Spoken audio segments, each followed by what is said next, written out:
मैं आपका मित्र सर मित्र दोस्त रोबिन सिंह। आज करंट अफेयर्स का पहली वीडियो है मेरी, और अब आपको डेली करंट अफेयर्स सुबह 7 बजे तक मिल जाया करेगी। इंग्लिश और हिंदी दोनों में मिला करेगी। तो ये आपके लिए हर एग्जाम के लिए पॉइंट ऑफ व्यू से आपको फायदामंद रहेगा। जैसे मेरी लेटेस्ट अपडेट सबसे पहले आती है, ऐसी करंट अफेयर्स भी सबसे अच्छी आया करेगी। तो आप सबसे पहले शुरुआत करते हैं 6 अगस्त की करंट अफेयर्स पर। तो सबसे पहला क्वेश्चन आपके सामने स्क्रीन पर दिख रहा होगा, जम्मू एंड कश्मीर के नए उपराज्यपाल कौन बनाए गए हैं। तो आपको यह पता होना चाहिए कि उपराज्यपाल कहां बनते हैं, यूनियन टेरिटरी, और जहां मतलब पूर्णतः राज्य होता है वहां क्या बनाए जाते हैं, राज्यपाल, जिसे कहते हैं गवर्नर। तो अभी आपको पता है जम्मू एंड कश्मीर में क्या हुआ है, जम्मू एंड कश्मीर और लद्दाख अलग अलग स्टेट बन गए हैं, मतलब अलग अलग यूनियन टेरिटरी बना दिए गए हैं। तो अब आपको पता होना चाहिए कौन बनाए गए, मनोज सिन्हा।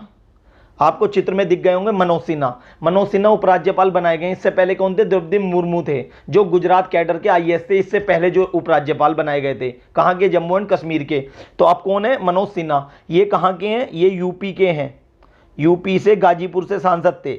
आपको पता होना चाहिए, गाजीपुर से, यूपी के गाजीपुर से ये सांसद रह चुके हैं, रेल राज्य मंत्री रह चुके हैं, और मोदी जी के बड़े प्रिय माने जाते हैं। और 2017 में जब बीजेपी की यूपी से सरकार आई थी, तब ये सबसे पहले मोस्ट इंपोर्टेंट कैंडिडेट थे, मुख्यमंत्री के दावेदार, लेकिन बन गए योगी जी। तो अब अगले क्वेश्चन पर चलते हैं। अब आपको पता होना चाहिए उपराज्यपाल कौन है। सेकंड क्वेश्चन आ गया है, अयोध्या में श्री राम जन्मभूमि अभी मंदिर निर्माण की आधारशिला 5 अगस्त 2020 को रखी गई है। जो अभी सुप्रीम कोर्ट ने हाल में ही फैसला दिया था कि श्री राम जन्मभूमि पर राम मंदिर बनेगा। तो इसकी जो अभी आधारशिला रखी है वो किसने रखी है, तो वो रखी है हमारे माननीय प्रधानमंत्री जी ने। क्या नाम है उनका नाम है नरेंद्र मोदी। नरेंद्र मोदी ने रखी है। अब इसमें एक क्वेश्चन और बन जाता है, जो श्री राम जन्मभूमि ट्रस्ट बना है, इसका अध्यक्ष किसे बनाया गया है। उसका अध्यक्ष जो बनाया गया है, आपको देखना है, नृत्य गोपाल दास। ये इसके अध्यक्ष हैं, श्री राम जन्मभूमि ट्रस्ट के। ये ट्रस्ट के अध्यक्ष हैं, आपको पता होना चाहिए, ठीक है। और इसका उद्घाटन किसने किया, तो उद्घाटन जो किया इसका नरेंद्र मोदी ने किया, ठीक है। यह अयोध्या का फोटो आप देख सकते हैं। अब चलते हैं अगले क्वेश्चन पर। अगला क्वेश्चन आपके सामने आ गया, पुस्तक स्वच्छ भारत क्रांति का विमोचन लॉन्च किसने की है। तो हमारे सामने ऑप्शन भी दिख रहे हैं। तो इसका सही आंसर क्या हो जाएगा, इसका सही आंसर हो जाएगा ए और बी दोनों, क्योंकि स्मृति ईरानी जो क्या है इस टाइम, बाल विकास मंत्री भी हैं, और क्या है, महिला एवं बाल विकास भी हैं, महिला भी हैं, और कपड़ा मंत्री भी हैं, कपड़ा। ये मंत्री तो कौन है, स्मृति ईरानी। और गजेंद्र सिंह शेखावत क्या है, जल मंत्री। तो इन दोनों ने क्या करा है, विमोचन किया है किसका, किताब का। कौन सी, स्वच्छ भारत क्रांति। इसमें 35 आर्टिकल स्वच्छ भारत से जोड़े गए हैं। तो अब क्वेश्चन आ जाएगा, स्वच्छ भारत क्रांति का विमोचन किसने किया है, तो आप बता दो कि स्मृति ईरानी और गजेंद्र सिंह शेखावत। अब अगले क्वेश्चन पर चलते हैं।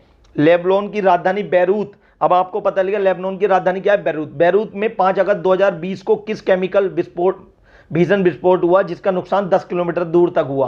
तो मतलब किस केमिकल की वजह से इतनी दूर तक उसमें विस्फोट हुआ, जिससे 10 किलोमीटर तक उसने मार डाली।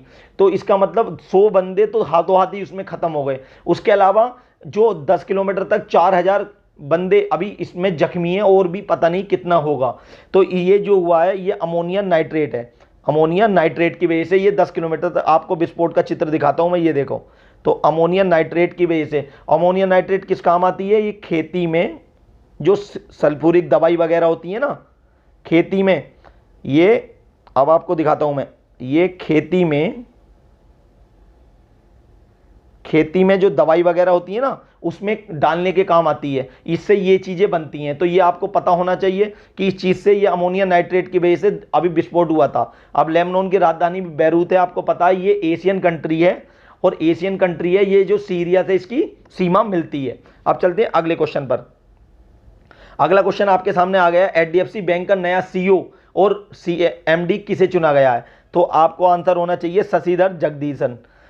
इससे पहले कौन थे, अब क्या आंसर है इसका, शशिधर जगदीशन। इससे पहले कौन थे, इससे पहले थे आदित्य पुरी। ये किसकी जगह आए हैं, आदित्य पुरी की जगह।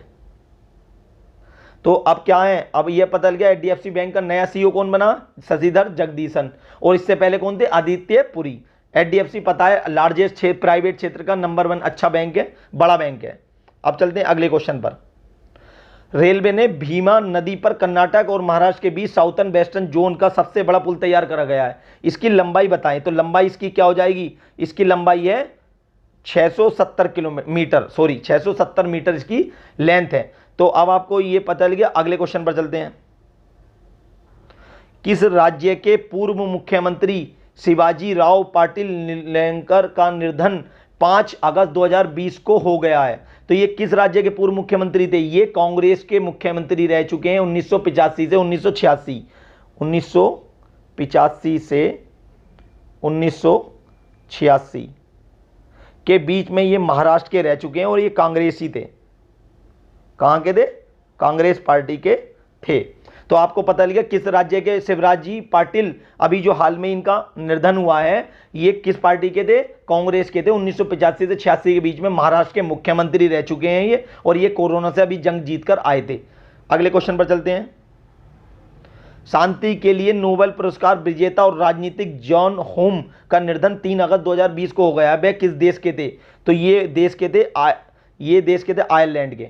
किस देश के थे? ये आयरलैंड के। आपको पता होना चाहिए ये आयरलैंड के थे। आपको चित्र में दिख गया होगा इनका चेहरा, ये आयरलैंड के थे। इन्हें नोबेल शांति पुरस्कार मिला था शांति के लिए 1998 में शांति के लिए मिला था। इन्हें शांति के लिए नोबेल पुरस्कार मिला था। क्या नाम है इनका? आपको नाम दिख गया, जॉन होम। अगले क्वेश्चन पर चलते हैं। हाल में ही तूफान इसायास का असर किस देश में हुआ? अब आपको यह पता होना चाहिए कि इसायास का असर किस देश में हुआ। तो इसका सही आंसर क्या हो जाएगा? इसका सही आंसर हो जाएगा बी। कोई टेक्निकल प्रॉब्लम आ रही है, एक सेकंड वेट कीजिए, 1 मिनट, इसे सही करता हूं मैं अभी, 1 मिनट। तो इसायास जो तूफान आया था अभी हाल में ही, ये कहाँ आया था? यूएसए में। तो इसका सही आंसर हो जाएगा यूएसए। अब चलते हैं नेक्स्ट क्वेश्चन। राजस्थान सरकार द्वारा शुरू की जाने वाली इंदिरा रसोई योजना के तहत जरूरतमंद और गरीबों को कितने रुपए में स्वच्छ और पौष्टिक भोजन मिलेगा? अब आप एक बात समझिए, इंदिरा रसोई किसका नाम है? अब आप समझ जाइए, आप तो अटल बिहारी वाजपेयी की योजना चलती हैं क्योंकि बीजेपी की गवर्नमेंट है, या फिर चलती हैं वीर सावरकर। लेकिन आपने सुना नाम कि इंदिरा रसोई कैसे आया? तो इंदिरा रसोई का एक लॉजिक है, आपको मैं बताऊंगा। ये जो राजस्थान सरकार है इस टाइम वर्तमान में कांग्रेस की सरकार है। किसकी सरकार है? कांग्रेस की। और कांग्रेस की सरकार है जिसके मुख्यमंत्री हैं अशोक गहलोत जी। और अभी आपको पता है काफ़ी उठक पटक हो रही है वहाँ सरकार गिराने में। और जो सचिन पायलट है वो भी कांग्रेस के उप मुख्यमंत्री थे, लेकिन उन्होंने कांग्रेस को छोड़ दिया है। तो अब कांग्रेस जिन्हें जो योजना करी है वो है 8 रुपये प्रति थाली वहाँ मिलेगी हमें। इसका आंसर है सही 8 रुपये प्रति थाली। जो इंदिरा रसोई योजना के तहत गरीबों को 8 रुपये में प्रति खाना मिलेगा, जिसमें 100 ग्राम दाल रहेगी, 100 ग्राम सब्जी और 4 फुलके रहेंगे। तो ये गरीबों के लिए अच्छी योजना है। ये अशोक गहलोत जी की अच्छी योजना मानी गई है और कांग्रेस सरकार की योजना है इंदिरा रसोई योजना। तो अब आपको पता लग गया राजस्थान में कलराज मिश्र जी इसके यहाँ के क्या हैं? गवर्नर हैं। और राजस्थान के मुख्यमंत्री कौन है? अशोक गहलोत जी, जो कांग्रेस के हैं। Thank you for watching the video. अगर ये वीडियो अच्छी लगे तो इसे लाइक